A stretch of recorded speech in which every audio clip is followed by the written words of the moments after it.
Ini saya akan bicara soal Laurin Ulrich. Kenapa saya bicara dia? Karena memang pasti teman-teman sudah tahu sudah sejak lama. Nama ini digembar-gemborkan, ya muncul sana sini, ya bahwa dia menjadi salah satu bidikan untuk masuk di dalam kloter berikut setelah Luc Fikri dan Michel Becker. Ya disetujui oleh DPR RI.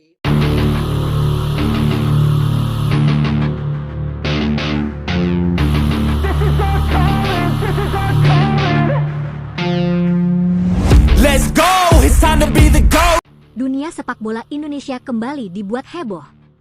Setelah nama Michel Becker dan Luc Fikri mulai menjadi sorotan sebagai pemain keturunan yang diproyeksikan memperkuat timnas Indonesia, kini muncul kabar besar lainnya yang membuat publik Garuda semakin percaya diri.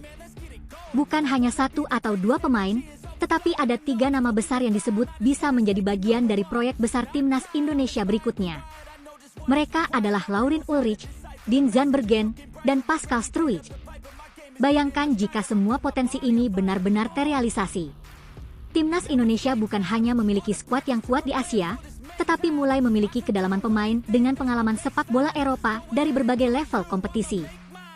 Pergerakan besar ini membuat banyak pencinta sepak bola mulai bertanya-tanya, apakah Indonesia sedang membangun generasi emas baru untuk mengejar mimpi terbesar, yaitu tampil di panggung Piala Dunia?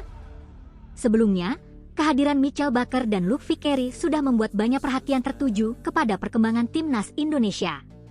Dua pemain ini menjadi simbol bahwa proyek naturalisasi Indonesia semakin serius dalam mencari pemain berkualitas yang memiliki darah Indonesia.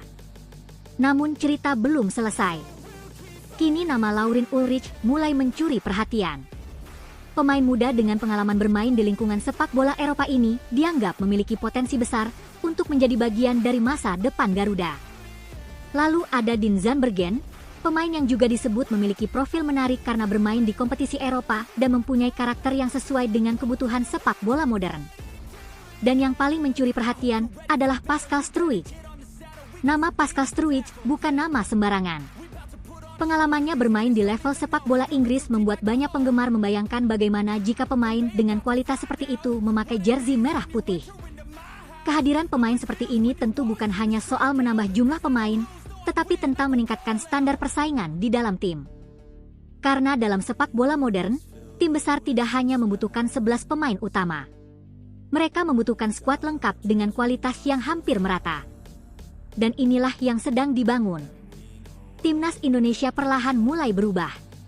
Dari tim yang sebelumnya hanya mengandalkan kekuatan lokal, kini mulai menggabungkan talenta dalam negeri dengan pemain keturunan yang memiliki pengalaman sepak bola internasional.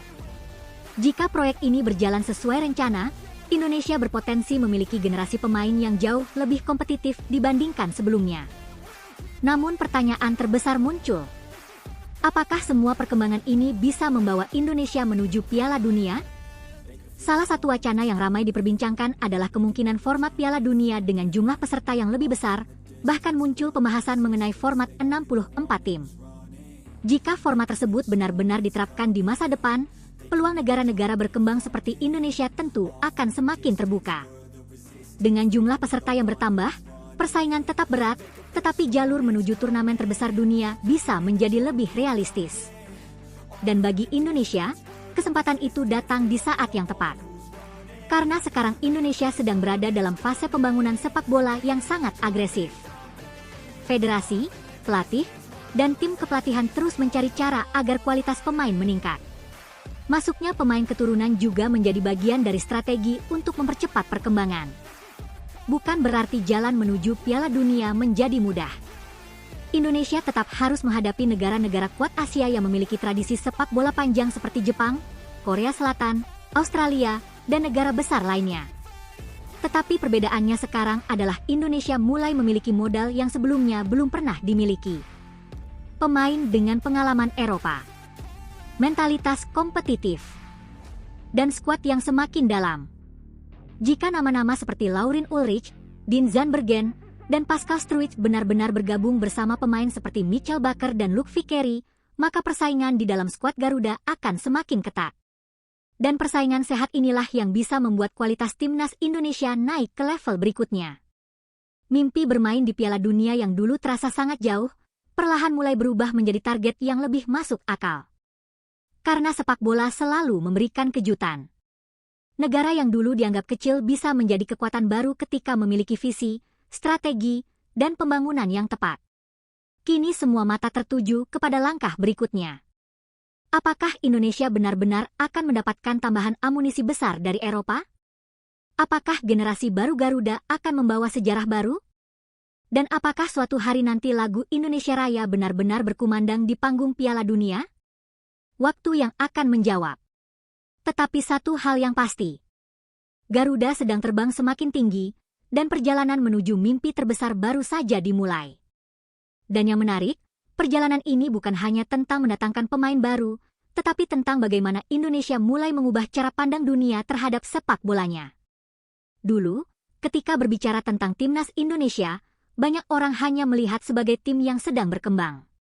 Namun sekarang, perlahan situasinya mulai berubah.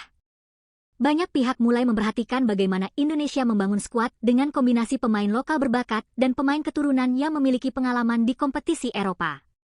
Inilah yang membuat proyek Garuda semakin menarik. Karena jika semua potensi ini bisa disatukan, Indonesia bisa memiliki generasi pemain dengan karakter yang berbeda-beda. Ada pemain yang tumbuh dengan teknik sepak bola Indonesia. Ada pemain yang membawa pengalaman akademi Eropa. Ada pemain yang terbiasa menghadapi tekanan kompetisi tingkat tinggi. Dan ketika semua itu bergabung, lahirlah sebuah tim yang memiliki mentalitas berbeda. Kehadiran pemain seperti Laurin Ulrich, Dean Zandbergen, dan Pascal Struijk disebut-sebut menjadi gambaran bahwa Indonesia tidak hanya mencari nama besar, tetapi mencari pemain yang bisa memberikan dampak nyata. Karena sepak bola bukan hanya tentang popularitas. Yang terpenting adalah bagaimana seorang pemain bisa cocok dengan sistem, karakter tim, dan visi jangka panjang. Apalagi jika melihat perkembangan sepak bola dunia saat ini, negara-negara yang sukses bukan hanya mengandalkan satu generasi. Mereka membangun fondasi. Mereka menciptakan persaingan. Dan mereka menyiapkan banyak pilihan pemain berkualitas. Hal inilah yang mulai terlihat dari arah pembangunan timnas Indonesia. Dengan semakin banyak pemain berkualitas yang tersedia, pelatih akan memiliki lebih banyak opsi untuk menentukan strategi. Indonesia bisa memiliki pemain dengan tipe berbeda untuk menghadapi lawan berbeda. Melawan tim yang bermain cepat, Indonesia punya opsi pemain dengan kecepatan. Melawan tim yang kuat secara fisik, Indonesia punya pemain dengan pengalaman duel di Eropa. Melawan tim yang bermain bertahan, Indonesia punya pemain kreatif yang bisa membuka ruang. Dan jika semua berjalan sesuai rencana, kekuatan terbesar Indonesia bukan hanya pada satu atau dua pemain, tetapi pada kedalaman skuad. Inilah yang menjadi alasan mengapa wacana format Piala Dunia 64 tim menjadi pembahasan menarik bagi publik sepak bola Indonesia. Dengan format yang lebih besar, negara-negara yang sedang berkembang memiliki peluang lebih luas untuk mengejar mimpi. Namun tentu saja, kesempatan tersebut harus dibayar dengan kerja keras. Karena tiket Piala Dunia tidak diberikan secara cuma-cuma. Indonesia tetap harus membuktikan diri di lapangan. Harus konsisten. Harus mampu bersaing dalam pertandingan besar. Dan harus menunjukkan bahwa perkembangan sepak bola ini bukan hanya sebuah tren sesaat, tetapi sebuah perubahan besar. Jika beberapa tahun lalu mimpi melihat Indonesia tampil di Piala Dunia terasa seperti sesuatu yang sulit dibayangkan, kini generasi baru mulai percaya bahwa mimpi itu bisa dikejar. Apalagi dengan munculnya pemain-pemain muda potensial yang memiliki pengalaman internasional. Mereka bukan hanya datang membawa kemampuan teknis. Mereka juga membawa budaya profesional, mental bertanding, dan pengalaman menghadapi tekanan. Sesuatu yang sangat dibutuhkan untuk membangun tim nasional yang kuat. Kini pertanyaannya bukan lagi apakah Indonesia punya potensi. Karena potensi itu mulai terlihat. Pertanyaan besarnya adalah, seberapa jauh Garuda mampu terbang? Apakah revolusi sepak bola Indonesia akan menghasilkan sejarah baru? Apakah generasi pemain baru ini akan menjadi generasi yang membawa Indonesia ke panggung terbesar dunia? Semua masih menjadi perjalanan panjang. Tetapi satu persatu kepingan mulai tersusun. Dari pemain muda, dari pemain keturunan, dari pengalaman Eropa, dari mimpi jutaan supporter.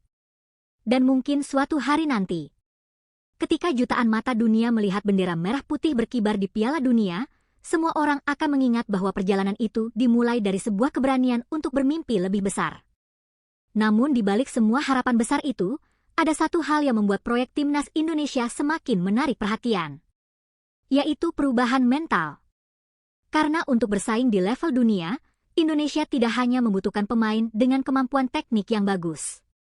Indonesia membutuhkan pemain yang terbiasa menghadapi tekanan besar, terbiasa bermain di stadion penuh, dan terbiasa menghadapi pertandingan dengan intensitas tinggi. Dan pengalaman seperti itulah yang mulai dibawa oleh para pemain yang berkarier di Eropa. Pemain seperti Laurin Ulrich, Dean Zandbergen, dan Pascal Struijk menjadi contoh bagaimana Indonesia mulai melihat jauh ke depan. Bukan hanya untuk satu turnamen, bukan hanya untuk satu generasi, tetapi untuk membangun fondasi sepak bola dalam jangka panjang. Jika sebelumnya Timnas Indonesia sering dianggap sebagai tim yang mengandalkan semangat juang, kini perlahan identitas itu mulai berkembang.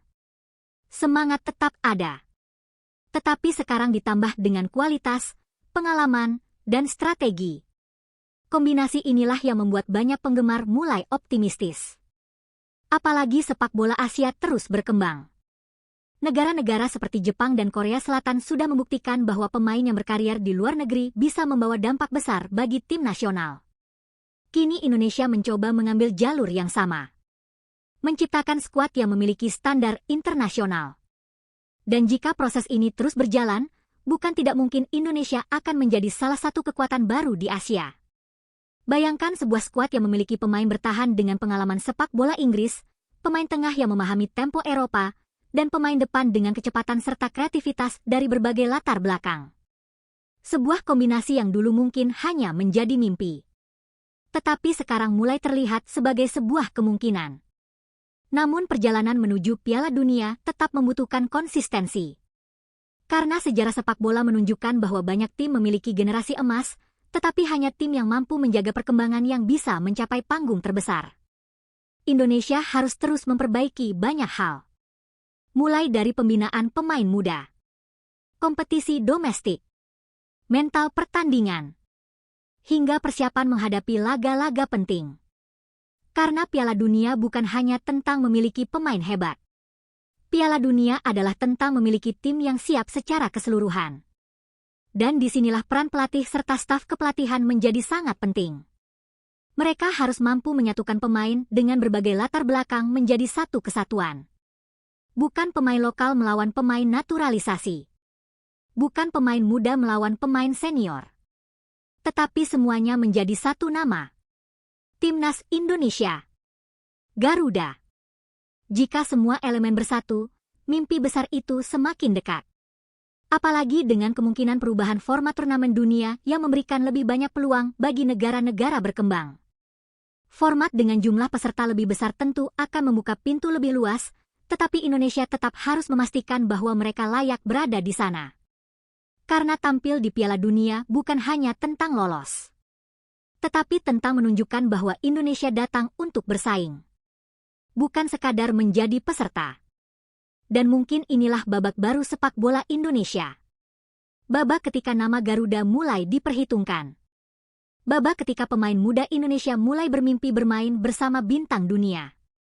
Babak ketika jutaan supporter mulai percaya bahwa mimpi yang dulu terasa mustahil, perlahan bisa menjadi kenyataan.